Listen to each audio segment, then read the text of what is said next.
اعوذ باللہ من الشیطان الرجیم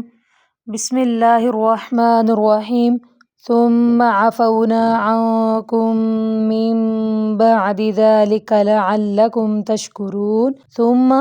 پھر عفونا ہم نے درگزر کیا، ہم نے معاف کیا عنکم تم سے یا پھر تم کو، من بعد اس کے بعد یعنی تمہارے یہ بچھڑے کی پوجا کرنے کے بعد، ذالک یہ اس لیے، لعلکم تاکہ تم تشکرون شکر گزار بن جاؤ۔ اس آیت مبارکہ میں اللہ تبارک و تعالی بنی اسرائیل کو اپنی ایک اور نعمت یاد دلا رہے ہیں، اپنی ایک رحمت یاد دلا رہے ہیں کہ جب تم نے میری نافرمانی کی، جب تم نے میرے ساتھ بچڑے کو شریک بنا لیا تو اس کے باوجود میں نے تم کو معاف کر دیا۔ وَإِذْ آتَيْنَا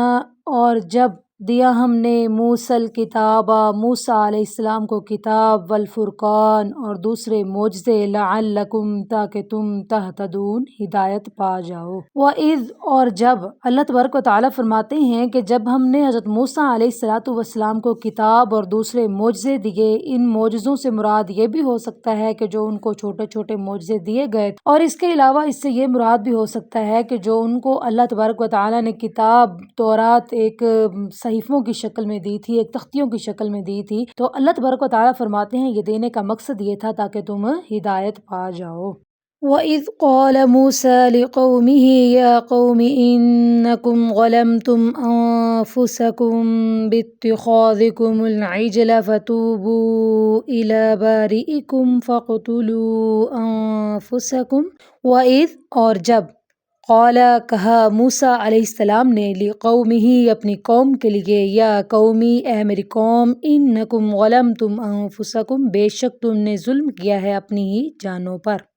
باتخاذکم العجل بچھڑے کو معبود بنانے کے ساتھ تم نے اپنی جانوں پر ظلم کر لیا ہے، فتوبوا پس تم لوگ توبہ کرو، الی بارئکم اپنے باری تعالیٰ کی طرف، اپنے پیدا کرنے والے کی طرف، فاقتلوا انفسکم پس تم اپنی جانوں کو قتل کرو، اپنی جانوں کو قتل کرنے سے مراد یعنی ایک دوسرے کو قتل کرو، ذالکم خیر لکم عند بارئکم ذالک یہ تمہارے لیے خیر بہتر ہے، ذالکم خیر لکم یہ تمہارے لیے بہتر ہے، عند بارئکم تمہارے پروردگار کے نزدیک، فتاب علیکم پس متوجہ ہوئے اللہ تبارک و تعالی تم پر، انہ هو التواب الرحیم بے شک وہ اللہ تبارک و تعالی توبہ قبول کرنے والا، رحم کرنے والا۔ اس آیت مبارکہ میں اللہ تبارک و تعالی اس واقعے کی طرف اشارہ فرما رہے ہیں کہ جب بنی اسرائیل نے اللہ تبارک و تعالی کے ساتھ بچڑے کو شریک ٹھہرا لیا تو اللہ تعالی نے ان کی توبہ کے لیے یہ شرط رکھ دی تھی کہ وہ